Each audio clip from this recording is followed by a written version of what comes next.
I'm Dr. Anthony Harper here, blessed to be in Jerusalem at Yad Vashem, the Holocaust Museum. I'm with Mr. Simmy Allen. Thank you for joining me today. Thank you so much for having. So, what is the significance, about Yad Vashem? And to explain the background, we have here some sculpture in light of some international events that have happened here. Well, we are situated here, and we're now in the Warsaw Ghetto Square on the Mount of Remembrance at Yad Vashem. And the significance of this location is that this is the space and the place that Yad Vashem conducts every year, Yom HaShoah, on Holocaust Remembrance Day, our ceremonies here in this location. It is also the site where in January 2020, on the 75th anniversary of the liberation of Auschwitz and on International Holocaust Remembrance Day, that Yad Vashem hosted world leaders from all over the globe to come to Yad Vashem, to come to Israel, and to dedicate themselves to Holocaust remembrance and to fighting anti-Semitism. So this is quite a significant location. In the background we see two very, very iconic sculptures. One that is actually featured also in Warsaw Ghetto in Poland, and it is created by Nathan Rappaport. It features Warsaw Ghetto fighters, the Jewish Warsaw Ghetto fighters, that are going out to stand up to their oppressors, to stand up to the Nazi Germans, and to sort of to go out fighting. You see their faces, their proud faces, but you also see that in their eyes that they're sunken, because they're victims no different than the victims that are lying on the ground that have already perished and were murdered previously. So this is a very iconic figure here at Yad Vashem, because it features both the victims of the murdered as well as those individuals who resisted and who fought. And I think that in every sense, all of Holocaust is the story of the Holocaust features many aspects of resistance versus and victimhood as well. Resistance in many different formats. It not only took place in combat or in physical resistance, but also spiritual resistance, whether people cling to their humanity in many different manners to stay human, to assist each other in whatever conditions that they found themselves. So we see that depicted here in this sculpture. And we also see another sculpture on the right hand side featuring a very iconic, ancient iconic image of Jews being led to the diaspora, to the expulsion from the land of Israel after the destruction of the first temple.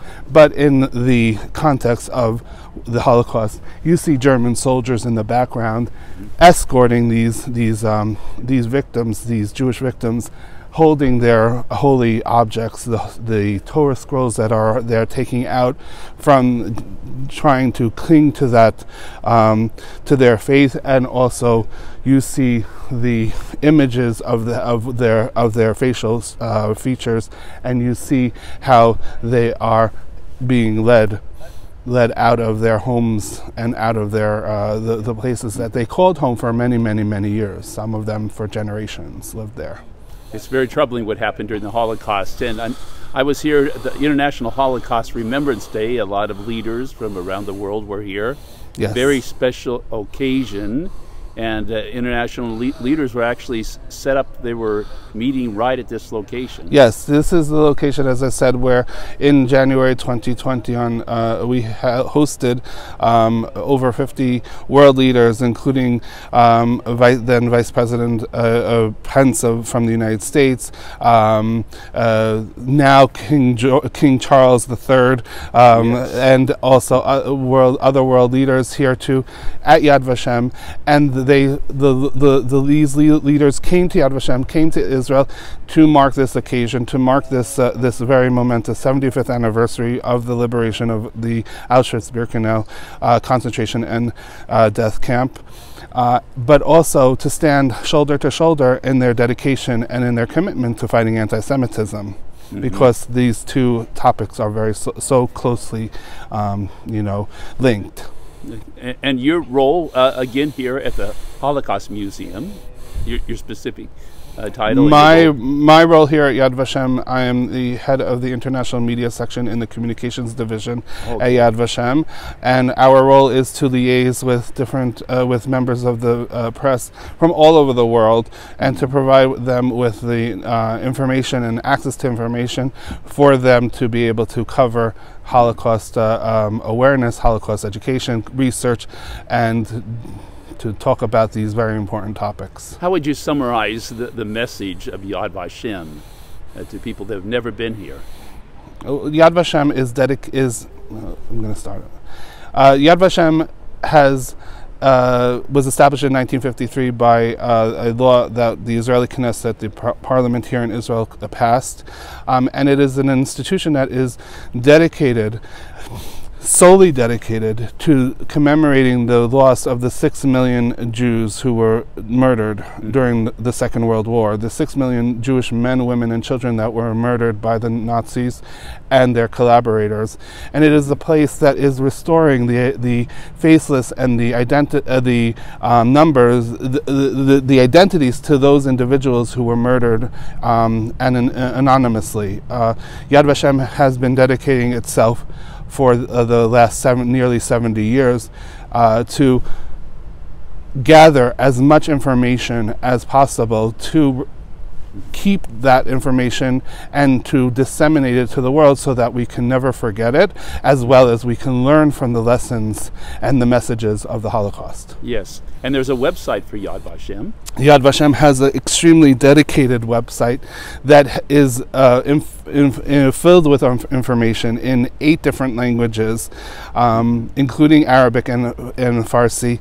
The websites are a treasure trove of data, of information, and also where we store our world-renowned names database with the 4,800,000 names that Yad Vashem has gathered of Jewish victims of the Holocaust. So that website address is? www.yadvashem.org. Oh, wonderful.